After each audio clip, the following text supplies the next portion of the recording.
Hey guys, I'm Rich from NeoWin. Today, we're unboxing the Lenovo ThinkPad X1 Extreme. So just recently, I unboxed the Lenovo ThinkPad P1, and these are very similar devices.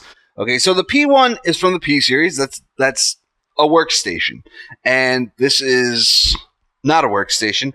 And the difference is, the P1 goes up to Xeon processors and has quadro graphics.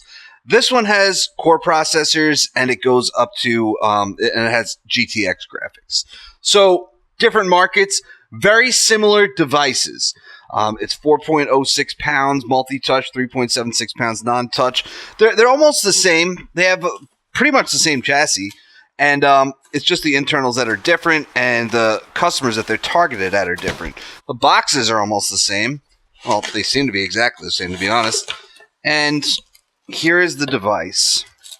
So one thing that's different about the X1 Extreme is that it has this X1 logo on the bottom right. So the P1 doesn't have its own logo. It's really like an X1 for workstations. So this is the first new member of the X1 family since, I suppose, the tablet, or maybe the Yoga. Maybe they came at the same time. I don't really remember. But there's a lot that's actually new here. For one thing, it's the first to have dedicated graphics and an H-series processor.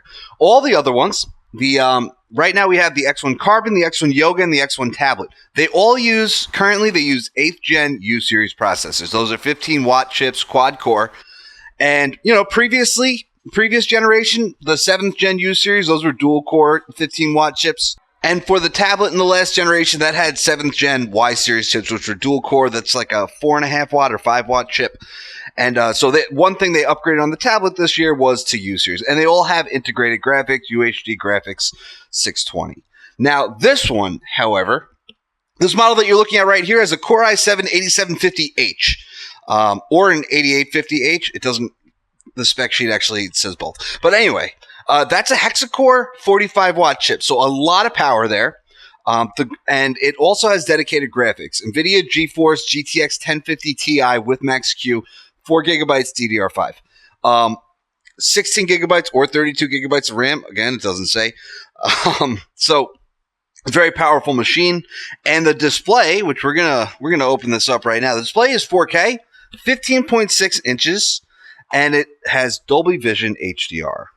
So we can just power this up, and we can see if you watch the P1 unboxing, this is almost exactly the same. One thing I'm noticing, though, the P1, the model that they sent me, and I'm sure it's not a major issue across the board, is that it had some light bleeding around the corners, and this one doesn't seem to. I assume they used the exact same display panel, so I'm guessing the one that they sent me was just a little faulty. And this is touch, so there are different specs for touch and non-touch. Like I said, 4.06 pounds for this one, 3.76 for the other one. So let's look at the actual specs of the machine, because these, like I said, the spec sheet they sent me has multiple specs. So 8750H, 16 gigabytes RAM, so the lower end of the two, which is really fine. 16 gigabytes is really more than pretty much anybody needs. Windows 10 Pro, which is good, and it's especially good because you might want to end up using Hyper-V with this thing. It's a hexa-core machine, so those extra cores can come in handy for virtual machines. And with Windows 10 Home, you do not get Hyper-V. So that's pretty cool. I mean, I've never seen a ThinkPad without Windows 10 Pro. I know that they can ship with Windows 10 Home. All right, so a couple other things about the design. By the way, 15.6-inch display, I said that already, but this is the first X1 with a 15.6-inch display. The Carbon and the Yoga both have 14-inch displays, and the tablet is 13 inches now, which is a little larger than last year. Okay, so a couple other things about the design that you're going to want to take a look at. I bring this up because I know Lenovo is super proud of this stuff, and I say it in every video because I talk to them about this, and they just love it, and it is really cool. So the blacker than black is what I like to call it, because the shade of black is darker than last year. And there's a lot of subtle design changes that came around this year. This X1 logo over here is new. Previously, there was just a Lenovo logo right there. There's a new ThinkPad logo. So you see that it's this kind of glossy black now. It used to be that sort of grayish silver. So these are the design changes that we've seen just from ThinkPads in general. And that's the ThinkPad X1 series that gets the new ThinkPad logo. All of the other new ThinkPads that came out this year, the L480, the whatever, X280, all that stuff, they all use that old logo. So right now, I'm sure it'll change next year, but right now this is exclusive to X1 and also the P1 for that matter. We have a whole bunch of ports. Over here we have our power port. So it ships with the 135 watt power cable, and that's Lenovo's proprietary power. So that's a bummer. I like USB Type-C. And one thing I don't like about Lenovo's power cables is that they look like USB Type-A. So at some point, I will try to plug a USB Type-A cable in here, and I will likely try to plug the power cable into a USB Type-A port. 2 USB Type-C ports, both of these are Thunderbolt 3, which means that those probably support charging as well, but probably not as fast. HDMI 2.0 over here. This is an RJ45 mini Ethernet port and then a 3.5 millimeter headphone jack. Over on the other side, we have 2 USB Type-A ports, both 3.0, which is a tad disappointing, and of course, an SD card reader. And those are our ports, so we have plenty to go with on this. Also inside the box, like I said, 135 watt power brick, proprietary cable, and a power cord. So one thing that this does not come with, that the P1 did come with, is an Ethernet adapter. So, like I said, there's a mini Ethernet port on there, and you know, that's kind of a bummer because this is a big device. They can probably fit a full-size Ethernet port on there. So you do need an adapter to plug in your networking cable, and this device does not come with one. So I mean, obviously it's a ThinkPad, so it is considered to be a business PC, but it's not a workstation, so maybe they're not counting on you needing wired internet as much. But if you want to do a little bit of gaming on this PC, you can. It does have that. It does have enough power to be, you know, a casual gaming unit. There's also Dolby Audio, so the sound should be pretty good on this. All right, let's wake this up. It comes with Dolby Atmos, which is not what it says in the spec sheet here, but you should get you should be able to change your sound profiles and stuff like that for game, and then dynamic, that kind of just adjusts to whatever it thinks you're using at the time.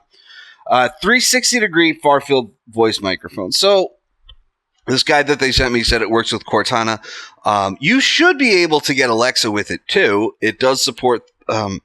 Lenovo released Alexa with the X1 Carbon and the X1 Yoga, and honestly, the file to install it works on any PC that you put it on. It's fine, so you won't have a problem putting Alexa on here. Even if this isn't officially supported for Alexa, which it probably is, you can still do it. Mil SCD 810G tested, which means that it's, you know, it can handle extreme heats, shockproof, dust resistant, I should say, water resistant, all that good stuff. It's meant to handle some pretty heavy stuff. Okay, Dolby Vision, like I said, Dolby Vision in the display, and then there's the Dolby Vision app, which I guess allows. I've never. Oh, you could change the display mode. I played with it a little bit when. Now that I think of it, when I reviewed the X1 Yoga with the Dolby Vision display, but this is going to be even better because it's 4K, 15 inches. It's going to be very immersive, but not a convertible. So you're not really, you know, like any clamshell, has a 180-degree hinge here, and I like convertibles because, you know, if I want to use it as a tablet, I can, and that would be something I'm more likely to watch a movie on than a clamshell laptop. And a movie is somewhere where I would really appreciate that Dolby Vision a little bit more. I do wish that it had USB Type-C charging, although, well, I wish the main charger was USB Type-C, just because I like the idea of using the same charger with all of my devices. I was a little disappointed that they gave me that mini Ethernet adapter with the P1 because I would rather have a USB Type-C to Ethernet adapter, again, that I can use with all of my devices. All right, but yeah, that's the X1 Extreme. If you've used Lenovo ThinkPads before, then you know it's got a great keyboard. It's got the track point here, which takes a little getting used to. If you don't like it, you don't like it. If you do, I mean, you use it with these physical buttons here. The trackpad itself is clickable on its own. And yeah, that's about it. The keyboard, I call it a Cadillac of keyboards because it's just it's a very precision. It's perfect. You know, and it's something like it's kind of commonly known by now. The ThinkPad keyboard is the keyboard. If you type a lot, if you care about that keyboard experience, you might want that ThinkPad keyboard. But that's it for now. It's a ThinkPad X1, which means this is a premium device. It's a powerful device, and I'm pretty excited for it because I love ThinkPads in general, and I'm going to try out all kinds of things on this. Anyway, guys, that's it. I'm Rich from NeoWin. Have a great night.